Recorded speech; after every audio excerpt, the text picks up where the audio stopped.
Hello friends, welcome back to my channel. आज का हमारा टॉपिक है कंज्यूमर बिहेवियर। ये हमारी कंज्यूमर बिहेवियर सीरीज़ का पार्ट 1 है। तो सबसे पहले जान लेते हैं कि कंज्यूमर बिहेवियर या उपभोक्ता व्यवहार होता क्या है। जब भी हम कोई सामान खरीदते हैं, उससे हमारा उस टाइम जो भी हमारा रिस्पॉन्स होता है, जो भी हम कार्य करते हैं, जो भी हम प्रतिक्रिया देते हैं अपनी, वही सब हमारा उपभोक्ता व्यवहार कहलाता है। Consumer behaviour refers to how a consumer behaves or acts on reacts in making a purchase of goods and service of his choice in different situation. It is also termed as consumer buying behavior. यानी कि उपभोक्ता व्यवहार से तात्पर्य है कि उपभोक्ता विभिन्न स्थितियों में अपनी पसंद की वस्तुओं और सेवाओं की खरीद करते समय किस तरह से व्यवहार करता है, कार्य करता है या प्रतिक्रिया करता है, और इसे उपभोक्ता खरीद व्यवहार भी कहा जाता है। यानी कि खरीदते समय जो भी हमारा बिहेवियर होता है सामान को, वही हमारा उपभोक्ता व्यवहार कहा जाता है।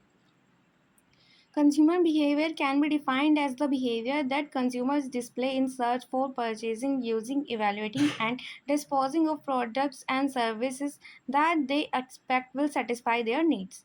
Leon G. Schiffman and Leslie Lazar यानी कि उपभोक्ता व्यवहार को उस व्यवहार के रूप में परिभाषित किया जा सकता है जो उपभोक्ता उन उत्पादों और सेवाओं की खोज, खरीद, उपयोग, मूल्यांकन और निपटान में प्रदर्शित करता है जिनमें उन्हें उम्मीद है कि वे उनकी ज़रूरतों को पूरा करेंगे। यानी कि इंसान वही चीज़ खरीदता है जो लगता है उसे कि उसकी ज़रूरतों को पूरा करेगी, और उन चीज़ों से रिलेटेड हमारा जो भी बाइंग बिहेवियर होता है, जो भी हम उस टाइम उसको खरीदते हुए, क्योंकि हम कंपेयर करते हैं कि किस में बेटर हमें क्वांटिटी मिल रही है या फिर किसके प्राइस रीज़नेबल है, उस अकॉर्डिंग जो भी सब हमारा खरीदते समय व्यवहार होता है, वही हमारा कंज्यूमर बिहेवियर कहलाता है। उपभोक्ता व्यवहार की विशेषताएं यानी कि characteristics of consumer behaviour. Goal oriented, क्योंकि हमें ऑलरेडी पता है कि हमें क्या चीज़ खरीदनी है, किन रीज़न से खरीदनी है, तो हमारा जो फोकस होता है और गोल होता है वो क्लियर होता है। उसके बाद डायनामिक, गतिशील, क्योंकि ये नहीं है कि हम जो सोच कर आए हैं हम वही लेंगे, हमारा जो बिहेवियर है वो चेंज भी हो सकता है, हम सोच सकते हैं हम कुछ और भी ले सकते हैं।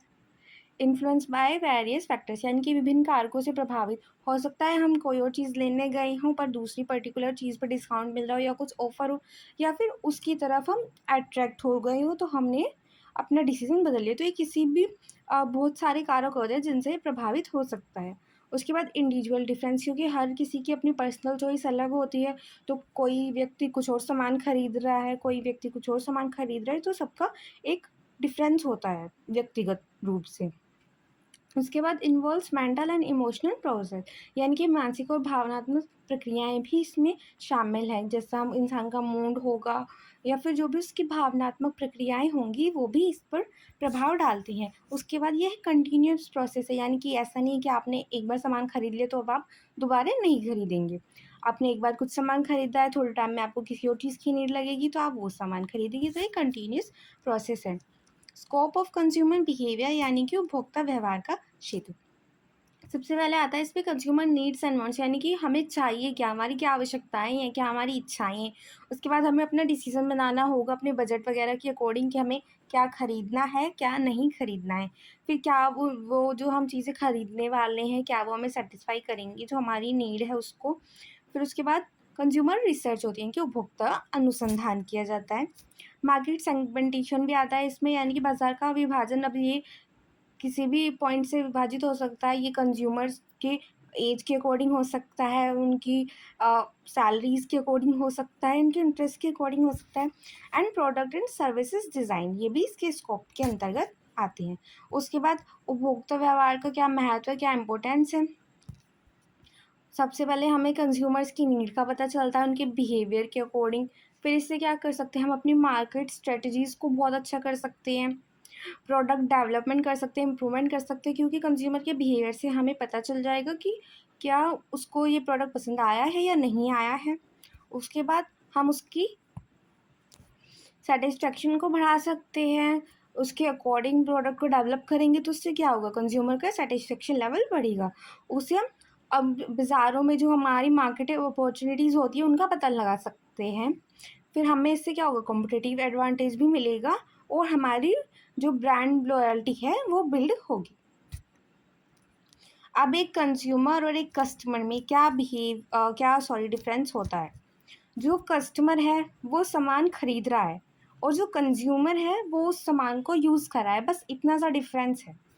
अ customer is someone who purchase a product or service while a consumer is someone who uses or consumes the product or services.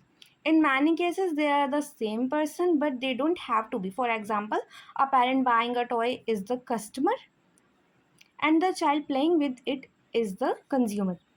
यानी कि ग्राहक वो होता है जो कोई उत्पाद या सेवा खरीदता है, जबकि उपभोक्ता वह है जो उसको उपभोग कर रहा है। कई मामलों में वे एक भी होते हैं, अलग भी हो सकते हैं। अब जैसे बच्चे के लिए पिता उसके माता पिता ने खिलौना खरीदा तो वो क्या हुए, वो कस्टमर हो गए, क्योंकि वो सामान खरीद रहे हैं, वो यूज़ नहीं करेंगे उसको, पर बच्चा उसको यूज़ करेगा तो वो उसका कंज्यूमर हो गया। अब इसके बाद आते हैं इनके डिफरेंस के पॉइंट्स। अब सबसे पहले मीनिंग ही हो गया कि जो यूज़ कर रहा है या फिर जो बाय कर रहा है। जो कंज्यूमर है वो यूज़ कर रहा है, जो कस्टमर है वो बाय कर रहा है। फिर उसका रोल, ये बायर हो सकता है कंज्यूमर और नहीं भी, ऐसा भी हो सकता है उसको किसी ने गिफ्ट किया या किसी और ने लाया हो, पर जो कस्टमर है वो हमेशा बायर होता है। उसके बाद उसका फोकस, जो हमारा कंज्यूमर है उसका फोकस होता है यूज पे, क्योंकि वो क्या कर रहा है, कंज्यूम कर रहा है। पर जो हमारा कस्टमर है उसका फोकस होता है परचेज पे, क्योंकि वो खरीद रहा है।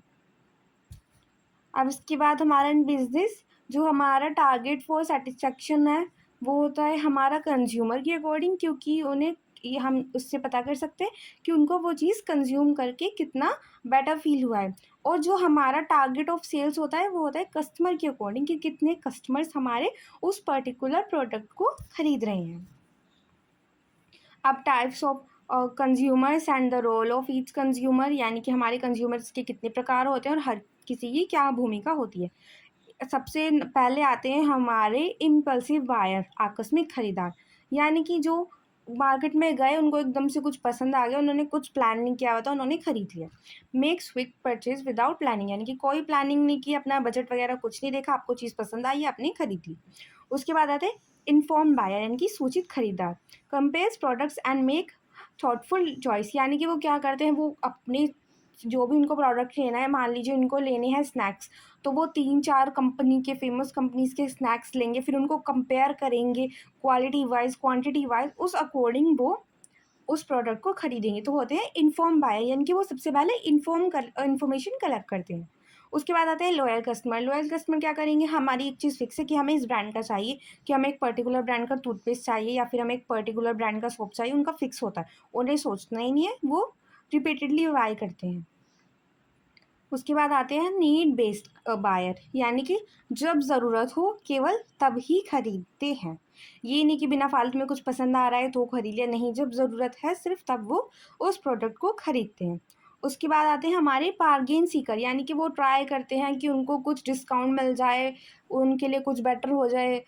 आपने भी सुना होगा कि बार्गेन करते हैं बहुत ज़्यादा लोग, वही बार्गेन सीकर। और उसके बाद आते हैं ब्रांड कॉन्शियस बायर, यानी कि वो सिर्फ जो फेमस ब्रांड्स हैं सिर्फ उनको प्रायोरिटी देते हैं, ये नहीं कि कोई लोकल ब्रांड नहीं, हमें सिर्फ फेमस ब्रांड चाहिए। उसके बाद आता है the marketing concept. Marketing concept यानी कि विपणन अवधारणा क्या है।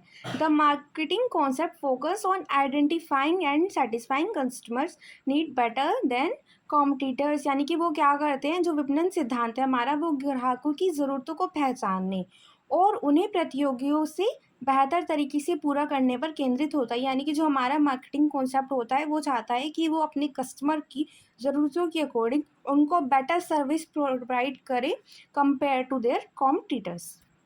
अब इसके कोर एलिमेंट्स क्या हैं, ये कस्टमर ओरिएंटेड है, हमारा पूरा फोकस हमारे कस्टमर पर है। इंटीग्रेटेड मार्केटिंग है, यानी कि एकीकृत विपणन है। उसके बाद हम क्या करते हैं, मार्केटिंग के एफर्ट्स लगाते हैं इसमें, वो भी इसका मेन पॉइंट है। उसके बाद हम देखते हैं कि हमारा जो कंज्यूमर है, कस्टमर है, वो किस लेवल तक सेटिस्फाई है। और इससे क्या होगा, हम अगर बिजनेस में आगे रहेंगे तो कॉम्पिटिटर्स के अकॉर्डिंग हमारी प्रॉफिटेबिलिटी पर फोकस ज़्यादा रहेगा। इसके बाद आता है उपभोक्ता व्यवहार को समझना, यानी कि अंडरस्टैंडिंग ऑफ कंज्यूमर बिहेवियर। तो इसके हमारे मेनली 4 पॉइंट्स होते हैं, psychological, social, personal and situational.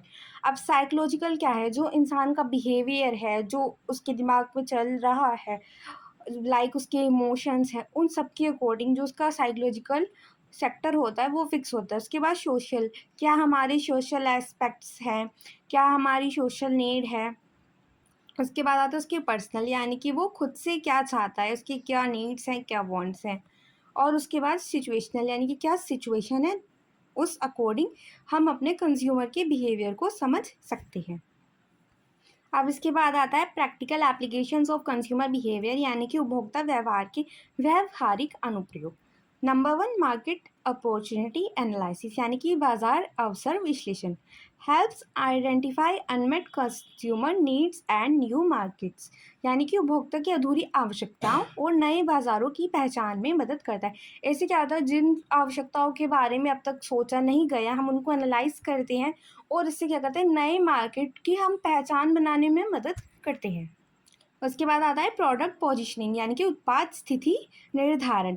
Ensure the products is place in the consumers mind effectively, यानी कि वो क्या करते हैं, प्रोडक्ट को कंज्यूमर के माइंड तक पहुंचाते हैं कि उस पर उसका इफेक्ट पड़े, वो उस प्रोडक्ट के बारे में डेफिनेटली सोचे और फिर उसको खरीदे।